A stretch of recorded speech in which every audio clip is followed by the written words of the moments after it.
These are immunity molecules. They come from chickens' eggs. They teach your immune system what it's doing wrong, and it's for all people and animals. I'm going to give this baby bird a bunch of it before I release it.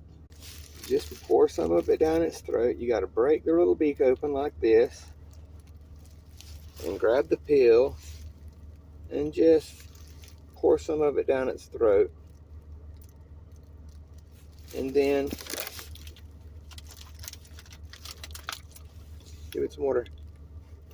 Just a little, you know, let it drink. And it's fine, just because that's powder.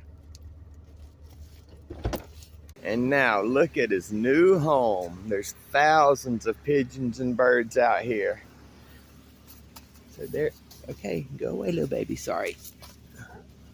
It's such a baby, but it knows what to do. Just leave it alone.